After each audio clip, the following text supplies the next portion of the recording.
Bonjour, vous regardez le vidéo du jour 7. Bravo, vous y êtes arrivé. Il reste plus qu'une journée, c'est incroyable. Ça va se terminer demain, le jeûne. Alors, bravo de vous être rendu jusque-là. Lâchez pas, de toute façon, aujourd'hui, au jour 7, habituellement, les gens se sentent bien, ça passe vite, on a hâte à demain. On commence à fantasmer sur la nourriture. Alors, continuez, lâchez pas. Peut-être qu'aujourd'hui, vos lavements, bon, c'est plus vraiment liquide, il y a plus de solides qui sortent, ou peut-être même vous passez encore des vers, des parasites. Alors, c'est un moment de la semaine habituellement où il y a plusieurs personnes qui me demandent « Est-ce que je peux continuer? Est-ce que je peux continuer le jeûne? » Alors, ma réponse, c'est oui, bien sûr. Là, certains d'entre vous, je vous entends d'ici, vous dites « Il n'y en est pas question, demain c'est fini, je brise le jeûne, peu importe. » C'est correct, c'était ça le but de la détox. Mais si vous avez envie de continuer, c'est possible. Dans votre trousse, il vous reste encore de la bentonite et du psyllium, alors vous pouvez continuer avec ça. Et les suppléments, par contre, et le nettoyant intestinal, bon, il n'y en a plus. La bentonite, c'est un très bon nettoyant intestinal. Mais les suppléments, il faudrait les remplacer par autre chose. Donc, je vous conseille fortement de boire des jus. Si vous tentez de faire passer plus de verre, d'éliminer plus de verre, alors là, il faut éviter les jus de fruits pour ne pas nourrir les vers. Alors, on se concentre sur les jus verts, de légumes verts, et vous pouvez ajouter à ça du jus de citron, peut-être une pomme verte, ça va, de l'ail, de la coriandre, du persil, des choses comme ça que les vers n'apprécient pas du tout.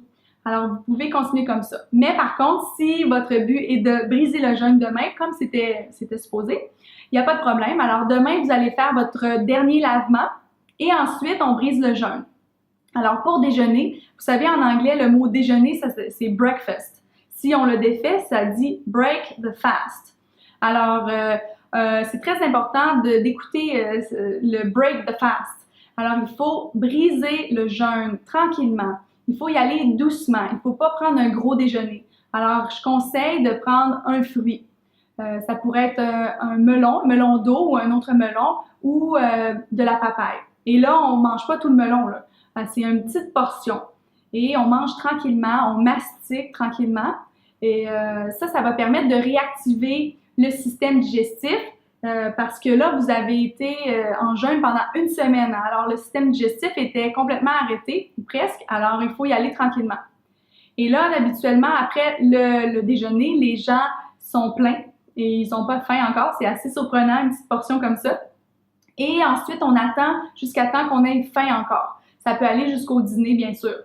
Et là, au dîner, vous pouvez continuer avec des fruits seulement. Vous pouvez d'ailleurs faire la journée entière avec des fruits. C'est très bon. Ça permet de digérer plus facilement. Vous allez peut-être aller aux toilettes plus rapidement. C'est des aliments qui sont très faciles à digérer. Sinon, on peut prendre une salade, à choisir une salade verte, pas trop compliquée, pas trop de condiments, pas trop d'aliments dedans. Alors, une petite salade verte ou sinon, des légumes cuits à la vapeur. Moi, j'attendrai jusqu'au souper pour avoir les légumes à la vapeur.